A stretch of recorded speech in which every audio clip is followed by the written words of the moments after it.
Dividend decision देखते हैं और ग्रोथ कैसे फाइंड आउट करेंगे। तो growth is equals to B multiply by R. यहाँ पर जी का मतलब क्या होता है, ग्रोथ रेट होता है ऑफ द फर्म। बी का मतलब होता है रिटेंशन रेशियो। आर का मतलब होता है rate of return on the investment. यहाँ पर हमको कौन सी थियरी पढ़नी होगी, तो दो थियरी पढ़नी होगी। एक इररिलेवेंट थियरी है, एक रिलेवेंट थियरी है। इररिलेवेंट के अंदर एमएम अप्रोच आएगा और रिलेवेंट के अंदर Walter model and Gordon model आएगा। पहले देखते हैं एमएम अप्रोच। एमएम अप्रोच के अंदर फाइंड कैसे करेंगे price, P zero is equals to P one plus by T one divided by one plus by K E. यहाँ पर पी जीरो क्या होगा, तो price beginning of the year के अंदर। पी वन क्या होगा, तो price end of the period के अंदर। डी वन क्या होगा, तो dividend at the end of the period. K E क्या होगा, तो कॉस्ट ऑफ द इक्विटी या तो रेट ऑफ द कैपिटलाइजेशन या तो डिस्काउंट रेट एमएम के हिसाब से। ये नीचे वाला फॉर्मूला अगर देखें हम लोग तो n plus by change the n multiply करेंगे पी वन से, माइनस करेंगे आई प्लस बाय ई से, डिवाइड करेंगे वन प्लस बाय के ई से।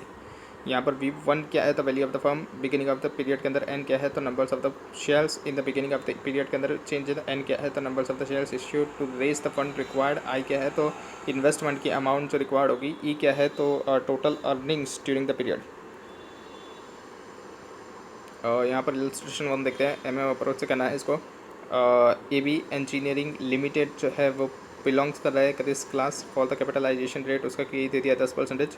आउटस्टैंडिंग 10,000 शेयर्स हैं जिसकी सेलिंग प्राइस 100 रुपीज़ ईच के हिसाब से है। फर्म जो है वो डिक्लेयर कर रही है डिविडेंड 5 रुपये पर शेयर के हिसाब से at the end of the current financial year. और नेट इनकम है वो 1 लाख रुपये है। प्रपोज किया जा रहा है कि न्यू इन्वेस्टमेंट जो है वो 2 लाख रुपये का किया जाएगा। कैलकुलेट करके बताना वैल्यू ऑफ द फर्म जब डिविडेंड नहीं पे किया गया होगा या तो जब डिविडेंड पेड किया गया होगा। तो आंसर देखते हैं।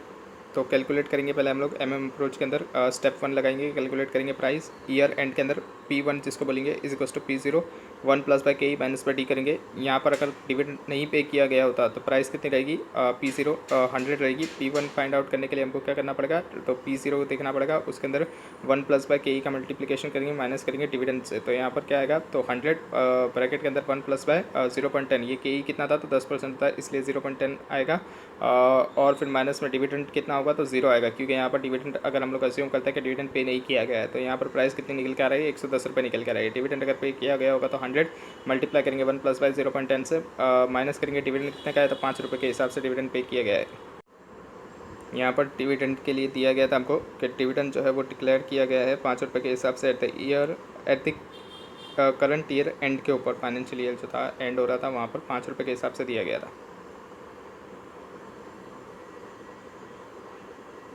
और अभी स्टेप टू के अंदर देखेंगे हम लोग। तो कैलकुलेट करेंगे नंबर्स ऑफ द शेयर्स जो कि इशू किए गए हैं अगर डिविडेंड नहीं पे किया गया होता, और अगर डिविडेंड पे किया गया होता तो अर्निंग्स कितना है, तो अर्निंग्स हमको दिया गया था लाख लाख रुपए है दोनों के अंदर। माइनस करेंगे अगर डिविडेंड पेड करते हैं हम लोग, तो अगर डिविडेंड पेड करते हैं तो कितना आएगा, तो 5 रुपये के हिसाब से डिविडेंड पेड करता है। 10,000 शेयर्स है तो 10,000 मल्टीप्लाई 5 करेंगे तो 50,000 आएगा। और जहाँ पर डिविडेंड नहीं है वहाँ पर तो 1.5 आ जाएगा।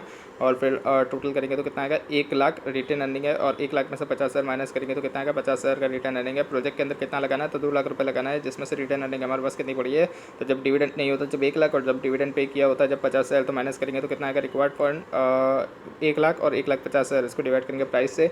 जब डिविडेंड नहीं पे किया गया होता जब प्राइस कितना होता है 110, और जब डिविडेंड पे किया गया होता है जब प्राइस कितना होता है 105, तो डिवाइड करेंगे तो नंबर ऑफ द शेयर्स आएगा 909.09 और 1428.57 आ जाएगा।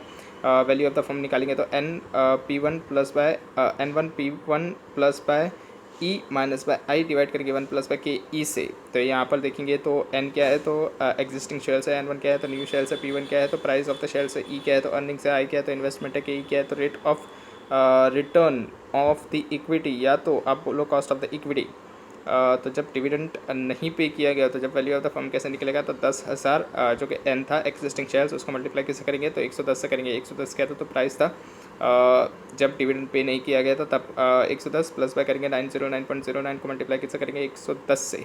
यहाँ पर न्यू शेयर्स कितने थे, तो 909.09 थे। और फिर प्लस करेंगे ई से। ई क्या है, तो अर्निंग से, वो कितना था 1 लाख रुपये था। माइनस करेंगे इन्वेस्टमेंट आई से, वो कितना करना है, तो 2 लाख करना है। तो यहाँ पर कितना आएगा हमारा, टोटल करके ना इसको सॉल्व करेंगे तो यहाँ पर हमारा 10 लाख रुपये आ जाएगा वैल्यू ऑफ द फर्म। और जब डिविडेंड पे किया गया होगा जब देखेंगे वैल्यू ऑफ द फर्म, तो 10,000 को मल्टीप्लाई करेंगे 105 से। 105 क्या था, तो प्राइस था, प्लस करेंगे 1428.57 को मल्टीप्लाई करेंगे 105 से। ये 1428 नंबर ऑफ द शेयर्स थे जब डिविडेंड पे किया गया था। जबकि हमारा कितना था 105 से मल्टीप्लाई करेंगे और फिर प्लस करेंगे कितना 1 लाख रुपये। ये 1 लाख रुपये क्या था, तो अर्निंग्स था, और माइनस करेंगे इन्वेस्टमेंट कितना था 2 लाख रुपये करना था, डिवाइड करेंगे 110 से। यहाँ पर 1.10 कैसे आएगा, तो 1 प्लस बाई के कितना था 0.10 था, मतलब 10% था, तो 1.10 आ जाएगा। तो यहाँ पर वैल्यू ऑफ द फर्म कितना आ जाएगा 10 लाख आ जाएगा। और पहले भी अगर हम लोग देखेंगे तो value of the firm 10 lakh ही आ रहा था, क्योंकि वहाँ पर इक्विटी शेयर कैपिटल थे कितना का था 10,000 और 100 के हिसाब से था। तो कितना था वो 10,000 मल्टीप्लाई बाय 100 करोगे तो कितना आएगा 10 लाख रुपये आ रहा था। मतलब पहले भी value of the firm 10 lakh ही था और अभी भी value of the firm 10 lakh ही होएगा। अगर आप डिविडेंड देते हो या नहीं देते हो उससे कोई फ़र्क नहीं पड़ता, वैल्यू ऑफ द फर्म जितना है वैसे इतना ही रहेगा। इलस्ट्रेशन 1 के बाद देखते हैं हम लोग। उसके बाद क्या है, तो डिविडेंड की रिलेवेंट थियरी है, उसके अंदर क्या आएगा, तो वॉल्टर मॉडल आएगा। वॉल्टर मॉडल के अंदर प्राइस कैसे निकालेंगे, market price P is equals to T plus by R divide by K, minus करेंगे ब्रैकेट के अंदर क्या करेंगे, माइनस करेंगे ई माइनस में से डी करेंगे, डिवाइड करेंगे के ई से। यहाँ पर पी क्या है, तो market price of the shares है, ई क्या है, तो अर्निंग पर शेयर्स है, मतलब ई पी एस है, डी क्या है, तो डिविडेंड पर शेयर है, के ई क्या है, तो कॉस्ट ऑफ द इक्विटी या तो रेट ऑफ द कैपिटल है, डिस्काउंट रेट है, आर क्या है, तो internal rate of the return या तो रिटर्न ऑन द इन्वेस्टमेंट है। अगर आर जो है वो ग्रेटर देन के ही होता है, मतलब ग्रोथ है, तो यहाँ पर डिविडेंड पे आउट कितना होगा 0 रखना पड़ेगा। क्यों, क्योंकि यहाँ पर आर मतलब रिटेंशन, जितना हम लोग रिटेन करके रखते हैं, और के ही मतलब क्या है, जो इन्वेस्टर्स जो इन्वेस्ट करता है उसके हिसाब से उसको जितना रिटर्न मिलता है वो। तो अगर ग्रोथ मॉडल है, ग्रोथ मॉडल मतलब क्या है, हम ज़्यादा कमा रहे हैं एज़ कम्पेयर टू इन्वेस्टर्स, तो हम क्या करेंगे, हम रिटेन करके रखेंगे, मतलब हम डिविडेंड नहीं देंगे, डिविडेंड यहाँ पर 0 कर देंगे, डिविडेंड पे आउट कितना कर देंगे 0 कर देंगे। हम वो पैसे को हमारे पास ही रखेंगे, कंपनी अपने पास ही अपना पैसा रखेगी, डिविडेंड के फॉर्म में बांट नहीं देगी, क्योंकि कंपनी उसी को अपने बिजनेस में लगाएगी और ज़्यादा रिटर्न देगी एज़ कम्पेयर टू द जो इन्वेस्टर्स का रिटर्न आ रहा है, कि मतलब इन्वेस्टर का रिटर्न जो आ रहा है उससे। इसलिए यहाँ पर क्या करेंगे हम लोग, डिविडेंड जो है पे आउट वो 0 कर देंगे। अगर हमको ऑप्टिमम पे आउट बताना हो तो डिविडेंड पे आउट जो है ऑप्टिमम रेशियो वो 0 कर देंगे। और अगर कंस्टेंट होता है आर इज इक्वल्स टू के होता है तो कोई को रिलेशन नहीं होता। अगर आप पे आउट रेशियो जो है ऑप्टिमम वो हर केस में होगा, अगर आर इज इक्वल्स टू के है तो उससे डिविडेंड आप दो ना दो फ़र्क नहीं पड़ेगा। अगर डिक्लाइनिंग है, आर इज लेस देन के है, तो पॉजिटिव होता है relationship dividend and market price of the shares के ऊपर। तो यहाँ पर optimum dividend pay out ratio कितना होगा 100% होगा। यहाँ पर अगर हम लोग ग्रोथ मॉडल के अंदर 0 रखेंगे तो हमारे पास मैक्सिमम प्राइस आएगा ग्रोथ के अंदर, जहाँ पर आर इज़ ग्रेटर देन के ही होगा। अगर डिक्लाइनिंग मॉडल है वहाँ पर हम लोग पे आउट कर देंगे तो हमारा क्या आएगा, प्राइस मैक्सिमम आएगा, ऑप्टिमम आएगा। अगर हम लोग optimum dividend pay out ratio 100 कर देते हैं डिक्लाइनिंग के अंदर, यहाँ पर क्या होता है, डिक्लाइनिंग के अंदर रिवर्स सिचुएशन हो जाती है। रिवर्स सिचुएशन कैसे होती है, तो हम कम कमा रहे हैं और इन्वेस्टर अपना पैसा कहीं और लगा कर ज़्यादा कमा रहा है। इसलिए यहाँ पर क्या होता है, हम डिविडेंड बांट देंगे 100%, जितना हमने कमाया है उसमें से 100% डिविडेंड बांट देंगे, जितना कमाया उतना डिविडेंड बांट देंगे। इससे क्या होगा, तो इन्वेस्टर ज़्यादा कमा सकता है एज़ कम्पेयर टू हमारी कंपनी जितना कमा रही है। अगर आर है वो कम है और के ई है वो ज़्यादा है, इसलिए हम लोग क्या करेंगे 100% डिविडेंड बांट देंगे। देखते हैं illustration number 2। XYZ limited earn कर रही है 10 रुपये पर शेयर के हिसाब से capitalization rate and return on the investment, मतलब के ई दे दिया 10% और आर दे दिया हमको 12%। डिटरमाइन करके बताना है optimum dividend pay out ratio and जो प्राइस ऑफ द शेयर्स है at the pay out ratio के अंदर। अगर यहाँ पर आर क्या है, ग्रेटर देन के ई है।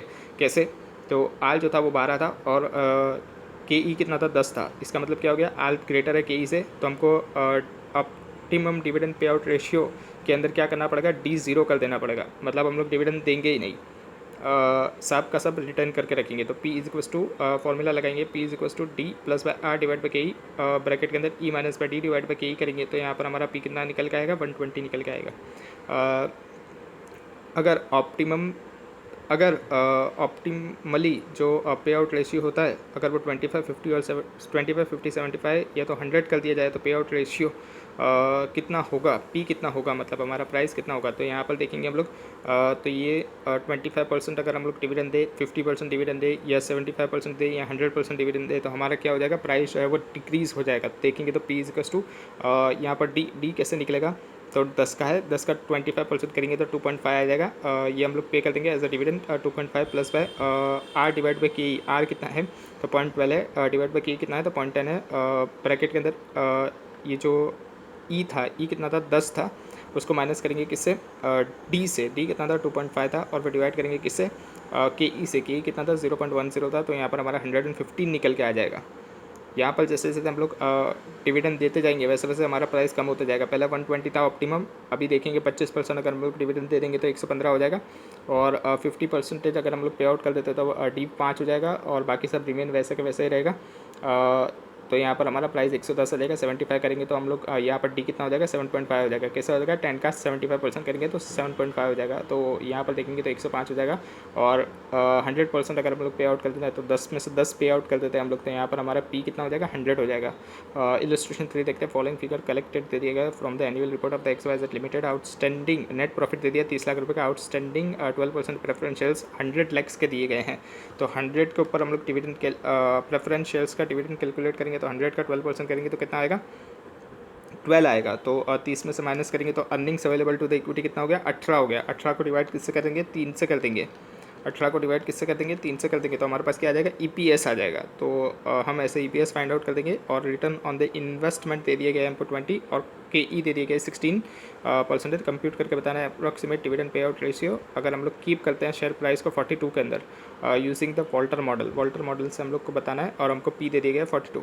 तो यहाँ पर नेट प्रॉफिट 30 का था, प्रेफरेंस डिविडेंड माइनस करेंगे तो earnings for the equity shareholders आ जाएगा 18। उसको डिवाइड करेंगे किससे numbers of the equity share से, तो वो कितना था 3 थे तो 6 आ जाएगा। यहाँ पर EPS 6 आ गया, EPS 6 आ जाएगा। अभी हमको P दे दिया था 42। यहाँ पर फॉर्मूला में रखेंगे P is equal to D plus by R divide by K E, bracket के अंदर E minus by D divide by K E करेंगे। तो यहाँ पर 42 रखेंगे, और is equal to D plus by 0.20 divide by 0.16। ये आल था 0.20, और आल था पॉइंट कितना आल था 0.20, और के ई कितना था 0.16 था, और फिर ब्रैकेट के अंदर E कितना था 6 था।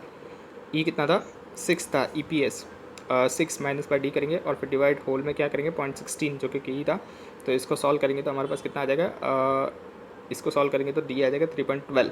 अभी DP रेशियो देखेंगे तो DPS divide by EPS multiply by 100 करेंगे 3.12 डिवाइड बाई 6। ये 6 क्या था हमारा तो EPS था, तो मल्टीप्लाई करेंगे 100 से, तो कितना हम लोग पे आउट कर रहे हैं तो 52% हम लोग डिविडेंड दे रहे हैं जितना हमने कमाया उसमें से। So the required dividend pay out ratio कितना हो जाएगा 52% हो जाएगा। गॉर्डन मॉडल देखते हैं।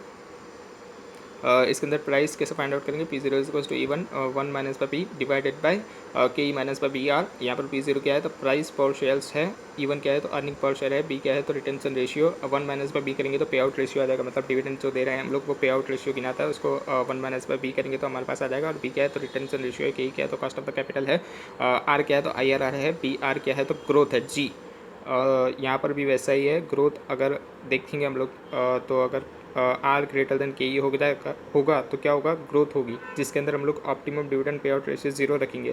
कांस्टेंट होगा आर इज इक्वल टू के ई होगा तो आप डिविडेंड दो ना दो कोई फर्क नहीं पड़ता, आपकी प्राइस वैसे ही इंक्रीज हो जाएगी। डिक्लाइनिंग के अंदर देखेंगे are is less than K ई, तो उसके अंदर हम लोग 100% डिविडेंड पे आउट करेंगे, मतलब 100% हम लोग डिविडेंड दे देंगे। इलस्ट्रेशन 4 देखते हैं। नेट प्रॉफिट दे दिया गया है 30 लैक्स का, आउटस्टैंडिंग 12% प्रेफरेंशियल वही सब दे दिया गया है हमको।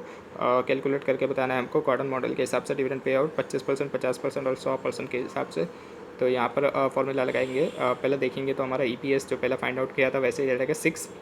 अभी P0 is equal to E1 1 minus by B divide by KE minus by BR करेंगे तो E1 कितना है तो 6, KE कितना है 16% है। E1 कितना था 6 और KE कितना था 16% था, और R हमारा कितना था R था हमारा 20% था। तो यहाँ पर देखेंगे अगर 25% पे आउट करते हैं तो P0 इज इक्वल टू 6 जो कि E है, मल्टीप्लाई किससे करेंगे 1 माइनस बाई B। तो 1 माइनस बाई B क्या है तो डिविडेंड पे आउट है वो कितना है 25% है, तो 0.25 करेंगे। तो यहाँ और फिर नीचे होल में क्या डिवाइड करेंगे KE कितना था 0.16 था, KE कितना था 0.16 था, उसको माइनस करेंगे किससे B मल्टीप्लाई बाई R, मतलब ये ग्रोथ हो गई। तो B कितना था हमारा B जो था B मल्टीप्लाई बाई R करेंगे बी का मतलब क्या होता है, रिटेंशन होता है। बी का मतलब क्या होता है, रिटेंशन होता है। तो यहाँ पर हम लोग 25% दे रहे हैं, मतलब इसका मतलब क्या हो गया, 75% हम लोग क्या कर रहे हैं, रिटेन करके रख रहे हैं। 25% का अगर हम लोग डिविडेंड बांट रहे हैं तो हम लोग 75% रिटेन करके रख रहे हैं। कैसे आया, तो 1 में से माइनस करेंगे 0.25, तो कितना आएगा, 0.75 आएगा। उसका मल्टीप्लाई किससे करेंगे, 0.2 से। 0.2 क्या है, तो यहाँ पर आर है, आर क्या था, तो 20% था, इसलिए 0.2 करा।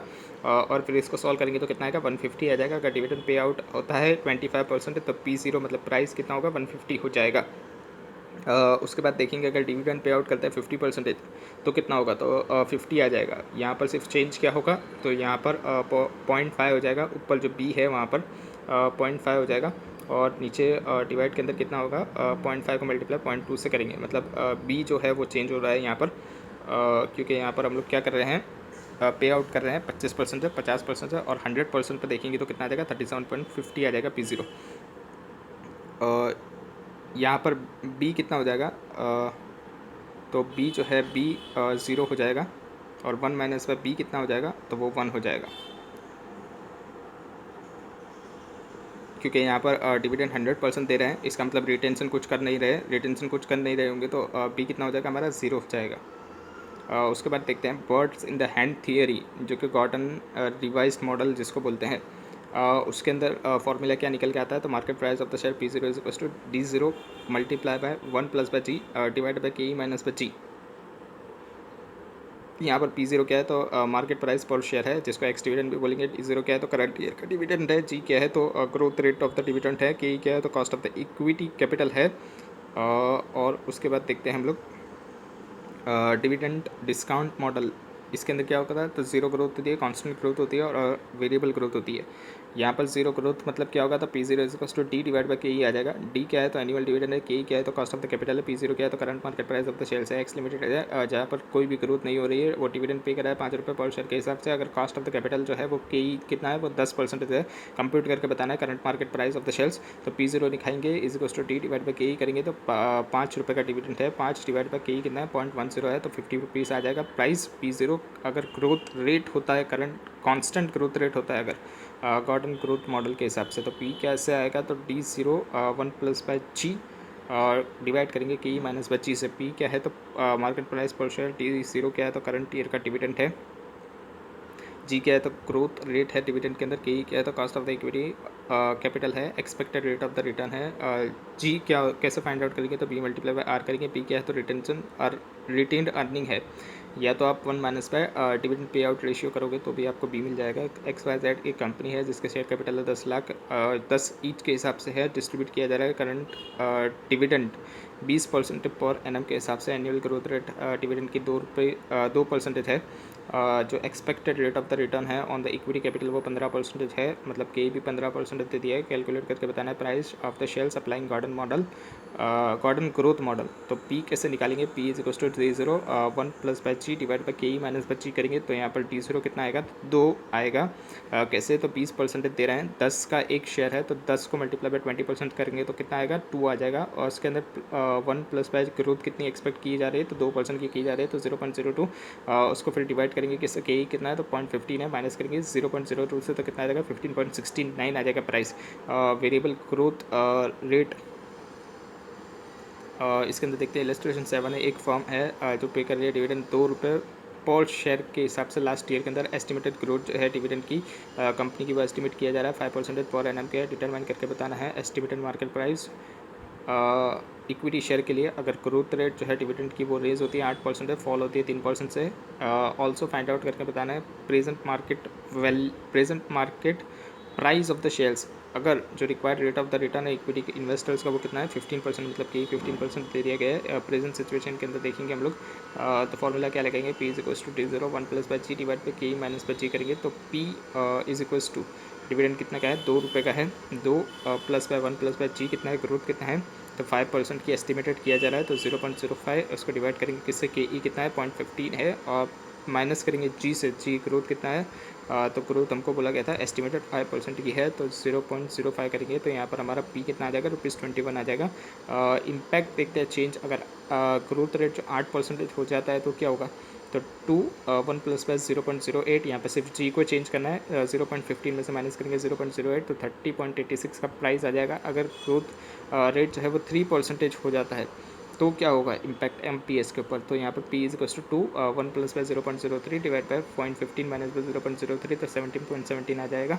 यहाँ पर market price of the shares है वो एक्सपेक्ट किया जा रहा है कि वेरी हो रहा है, कैसे change in the growth rate के हिसाब से। अगर डिविडेंड के ग्रोथ रेट में चेंज हो रहा है तो मार्केट प्राइस भी चेंज हो जाएगा। ट्रेडिशनल मॉडल देखते हैं, ग्राम एंड डॉट मॉडल देखेंगे तो P is equals to M D plus by E divide by 3 करेंगे। तो पी क्या है तो मार्केट प्राइस पर शेयर है, डी क्या है तो डिविडेंड पर शेयर है, ई क्या है तो अर्निंग पर शेयर है, एम क्या है तो मल्टीप्लायर है। इलस्ट्रेशन ये देखते हैं, earning per share of the company 30 दे दिया है, डिविडेंड पे आउट रेशियो दे दिया गया है 60%, मल्टीप्लायर दे दिया गया है 2, डिटरमाइन करके बताना है price per share Graham and Dodd model के हिसाब से। P is equals to M bracket के अंदर D plus by E divide by 3 करेंगे तो यहाँ पर कितना आएगा, एम 2 है, और डी कैसे फाइंड आउट करेंगे तो 30 है, 30 का 60% पे आउट किया गया है तो 30 का 60% करेंगे, प्लस करेंगे 30 अर्निंग कितना किया गया 30 और डिवाइड करेंगे 3 से, तो यहाँ पर इसको सॉल्व करेंगे तो आ जाएगा 56।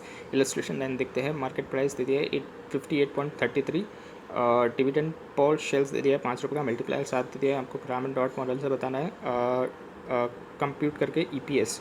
तो P is equals to M bracket के अंदर D plus by E divide by 3 करेंगे तो यहाँ पर हमको प्राइस दे दिया है 58.33 इज इक्वल्स टू डी कितना है 7 है, एम कितना 7 है, सॉरी एम 7 है और डी 5 है, plus by E divide by 3 करेंगे। यहाँ पर क्या करेंगे तो 58.33 को डिवाइड करेंगे 7 से और फिर माइनस करेंगे 5 से और फिर मल्टीप्लाई 3 से कर देंगे तो हमारे पास क्या आ जाएगा, EPS 10 आ जाएगा।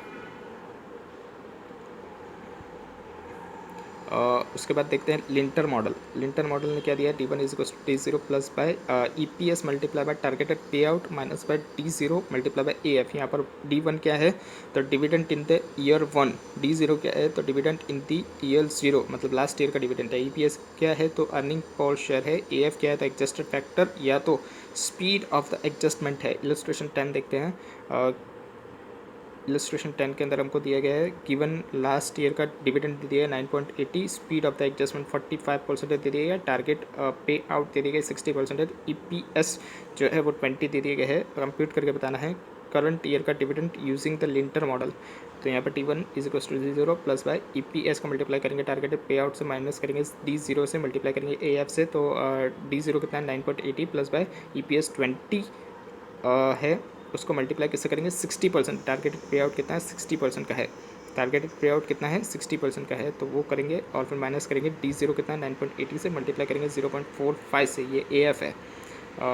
AF मतलब स्पीड ऑफ द एडजस्टमेंट या तो आप उसको बोलो एडजस्टमेंट फैक्टर, तो वो करेंगे तो हमारे पास T1 आ जाएगा 10.79 का। इसके बाद मिशेलिनियस इलस्ट्रेशन है, इलस्ट्रेशन 11 एक कंपनी है, उसका कैपिटल दे दिया गया 10 लाख, इक्विटी शेयर्स 100 ईच के हिसाब से, शेयर्स जो है वो करंटली कोटेड पार के ऊपर हैं। कंपनी प्रपोज कर रही है कि वो डिक्लेयर करेगी डिविडेंड 10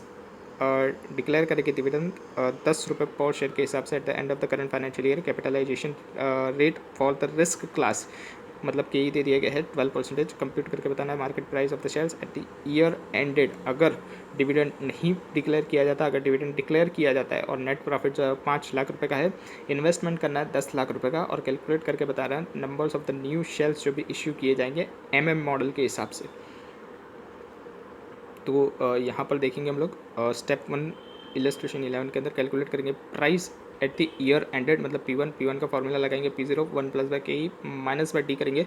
अगर डिविडेंड नहीं पे करता है तो P1 कितना रहेगा, P1 is equals to P0 कितना रहेगा 100, 1 प्लस बाय KE कितना था 12% का था तो 0.12, और डिविडेंड अगर पे नहीं करते तो D की जगह पे क्या आ जाएगा 0 आ जाएगा, तो P1 प्राइस कितना आ जाएगा 112 रुपये। अगर डिविडेंड पे करते हैं तो कितना आ जाएगा P1 102 रुपये आ जाएगा, क्योंकि यहाँ पर डिविडेंड कितना पे किया गया था 10 रुपये का डिविडेंड पे किया गया था, वो कहाँ था तो वो दिया गया था हमको 10 रुपये का डिविडेंड कैसे दिया गया था, तो यहाँ पर दिया गया था सेकंड लाइन के अंदर प्रपोज कर रही है कंपनी की वो डिक्लेयर करेगी डिविडेंड 10 रुपये पर शेयर के हिसाब से।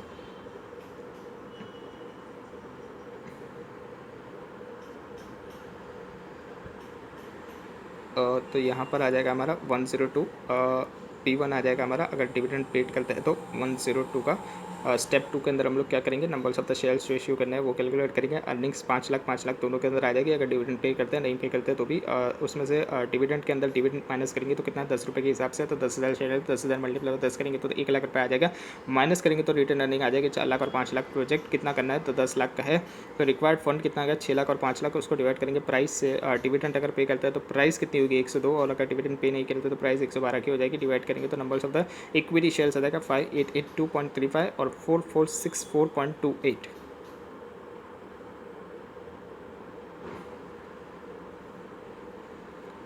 उसके बाद देखते हैं इलस्ट्रेशन नंबर 12। फॉलोइंग इन्फॉर्मेशन दे दी गई है। मेसर एक्स वाई लिमिटेड का ईपीएस दे दिया है, अर्निंग्स टू द कंपनी दे दिया है, ईपीएस नहीं दिया है, अर्निंग्स ऑफ द कंपनी दे दिया गया है कितना 5 लाख रुपए का है। डिविडेंड पे आउट रेशियो 60% दे दिया गया है। Numbers of the shares outstanding 1 lakh दे दिया गया है। इक्विटी कैपिटलाइजेशन रेट 12% दिया और rate of return on the investment 15% है। मतलब आल दे दिया गया है 12% और के दे दिया गया है हमको कितना 15 के ई दे दिया गया हमको 12% और आर दे दिया गया हमको 15%। कैप इक्विटी कैपिटलाइजेशन रेट का मतलब क्या होता है के ई होता है, और rate of return on the investment का मतलब क्या होता है आर होता है। तो 12 और 15 दे दिया गया है। मार्केट वैल्यू हमको कैलकुलेट करके बतानी है वॉल्टर मॉडल के हिसाब से, और optimum dividend pay out ratio कितना होगा वॉल्टर मॉडल के हिसाब से, एंड द मार्केट वैल्यू कितना होगा कंपनी का शेयर का एट दैट पे आउट रेशियो वो हमको बताना है। तो वॉल्टर के हिसाब से देखेंगे तो फॉर्मूला लगेगा P = D + by R divide by K E, bracket के अंदर E - बाय D और होल के अंदर क्या आएगा के ई आएगा। तो जहाँ पर P होता है market price per share, E होता है अर्निंग्स पर शेयर। अब ये अर्निंग पर शेयर किससे निकालेंगे, P तो हमको निकालना है लेकिन E हमको निकालना पड़ेगा। तो 5 लाख को डिवाइड 1 लाख से करेंगे तो ये EPS आ जाएगा हमारा। इसी को ही हम लोग क्या बोलते हैं E करते हैं। तो 5 लाख को डिवाइड 1 लाख से करेंगे तो 5 रुपये का आ गया EPS। D कैसे निकालेंगे तो डिविडेंड पर शेयर वो कितना आएगा 3 रुपीज़ का आएगा। डिविडेंड पर शेयर कितना आएगा तो 3 रुपीज़ का आएगा।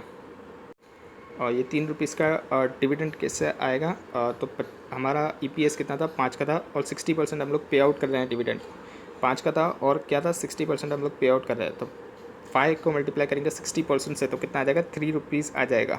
ये हमारा D आ जाएगा। आर देखेंगे तो return earned on the investment वो कितना है तो 15% है और के कितना है 12% है।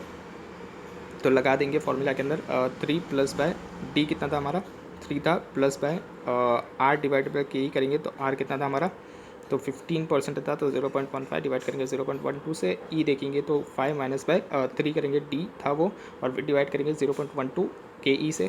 तो यहाँ पर हमारा P निकल के आ जाएगा 45.83।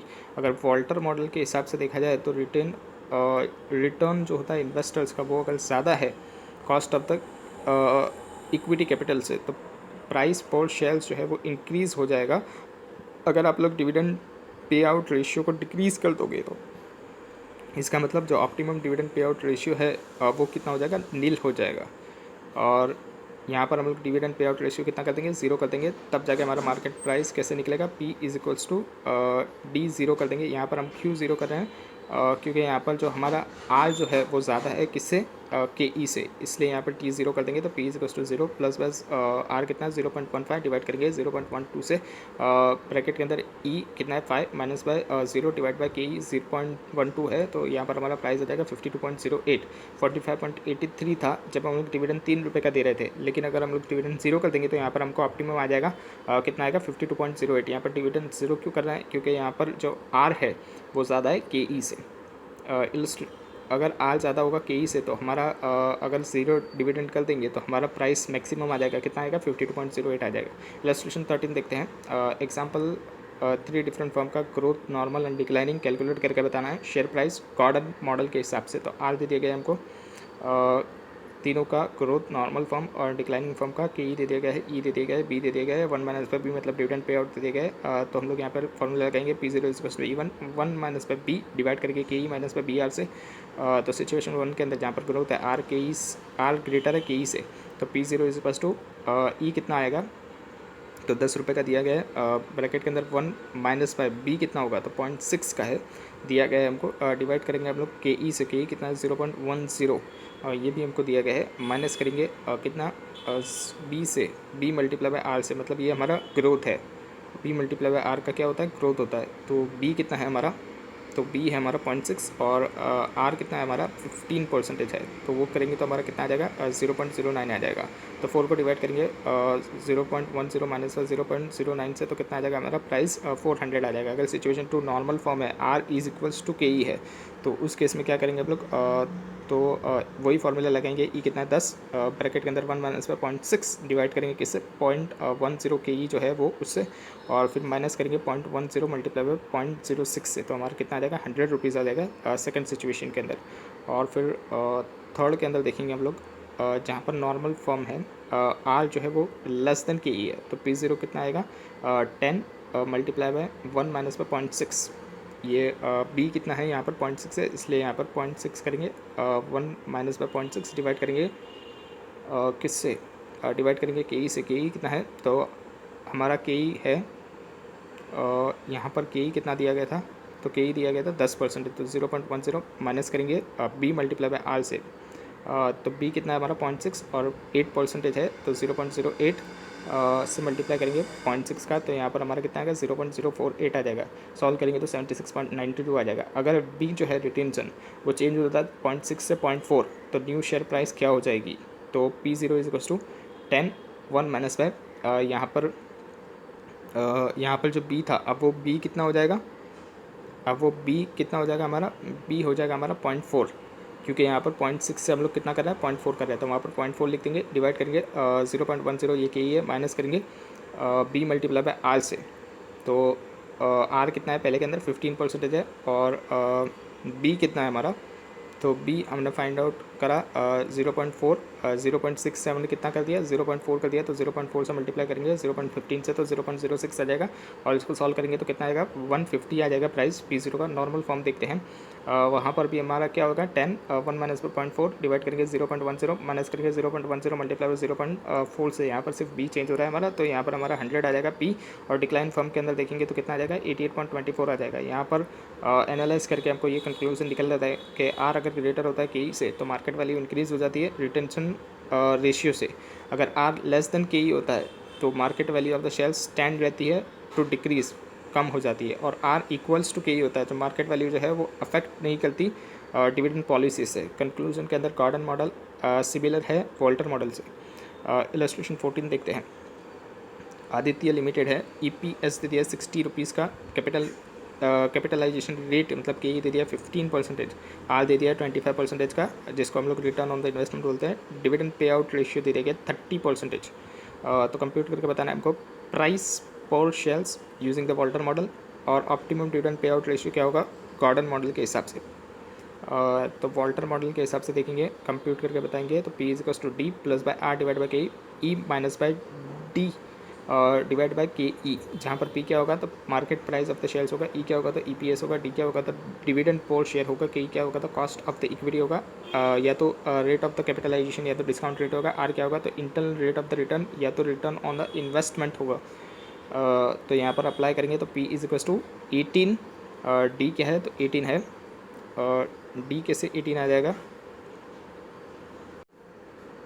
तो यहाँ पर जो हमारा था डिविडेंड पे आउट रेशियो वो कितना था 30%, तो 60 का 30% करेंगे तो कितना आ जाएगा 18 आ जाएगा, प्लस बाय यहाँ पर आर कितना है तो 0.25 डिवाइड करेंगे के ई से 0.15 से, और फिर ई कितना था 60 माइनस करेंगे डी कितना था 18 डिवाइड करेंगे होल से के ई मतलब वो कितना था 0.15 से, तो पी कितना आ जाएगा 18 प्लस बाय 70 डिवाइड बाई 0.15, तो 586.67 का पी आ जाएगा। As per the Gordon model अगर R greater than K E होता है तो optimum dividend pay out ratio जो है वो ज़ीरो हो जाएगा। उसको ज़ीरो करेंगे तभी हमारा क्या होगा, तभी हमारा मार्केट प्राइस का शेयर्स मार्केट प्राइस जो होगा वो सबसे हाई होगा, तभी हमारा market price of the shares जो होगा वो सबसे हाई आएगा। अगर के ई ग्रेटर देन के अगर आर ग्रेटर देन के ई हो जाता है तो हमको डिविडेंड पे आउट कैसा करना पड़ेगा, ज़ीरो रखना पड़ेगा।